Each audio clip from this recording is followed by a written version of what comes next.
கிறிஸ்து இயேசுவுக்குள் மிகவும் அன்பாய் அழைக்கப்பட்டு தெரிந்து கொள்ளப்பட்ட அன்புக்குரிய சகோதர சகோதரிகளுக்கு நம்முடைய பிதாவாகிய தேவனுடைய நாமத்தினாலும் நமது ஆண்டவராகிய இயேசு கிறிஸ்துவின் நாமத்தினாலும் அன்பின் வாழ்த்துக்கள். What pastor Russell said. கேள்வி எண் 459. 2. வருடம் 1909. விசுவாசிகளுக்கு திருமணத்தின் ஏற்புடைமை. Marriage property of in believers. கேள்வி எண் 2. மில்லினியல் டான் பத்திரிகையில் விசுவாசிகளுக்கு திருமண உறவின் ஏற்புடைமை என்பது பற்றின உங்களது கண்ணோட்டம் என்ன? இக்கேள்விக்கான பதில். அருமையான நண்பர்களே, இதில் நாம் எந்த ஒரு நிலைப்பாட்டினையும் எடுத்துக்கொள்கிறதில்லை. இக்காரியமானது மற்றவர்கள் முடிவெடுக்கும் காரியமாயிராமல் மாறாக தனிப்பட்ட நபர்கள் முடிவெடுக்க வேண்டிய காரியமாயிருக்கின்றது. நீங்கள் திருமணம் பண்ணிட வேண்டும் என்றோ நீங்கள் திருமணம் பண்ணிக்கொள்ளக்கூடாது என்றோ சொல்லிடுவதற்கான உரிமை எனக்கில்லை. அது உங்கள் காரியம் ஆகும். அது என் காரியமும் இல்லை, வேறு யாருடைய காரியமும் அல்ல.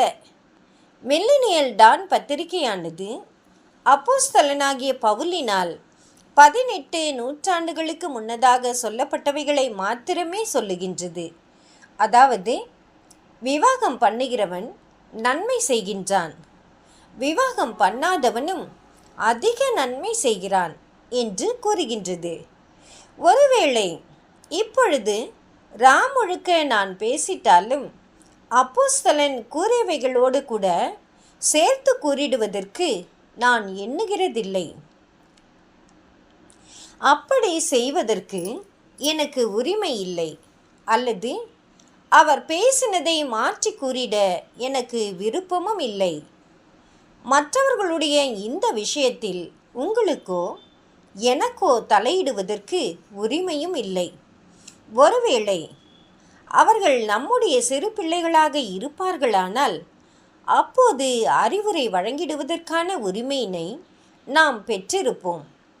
ஒருவேளை அவர்கள் சிறு பிள்ளைகளாக இருப்பார்களானால் அவர்கள் வளர்வது வரையிலும் அவர்களுக்கு நாம் வழிகாட்டிடுவோம் என்று அவர்களிடம் சொல்லிடுவதற்கான உரிமையினை நாம் பெற்றிருப்போம். ஆனால் அவர்கள் வயது வந்தவர்கள் ஆகுகையில் பெற்றோர்கள் அறிவுரை கூறி அவர்களை குறுக்கிட்டு கொண்டிருக்க கூடாது.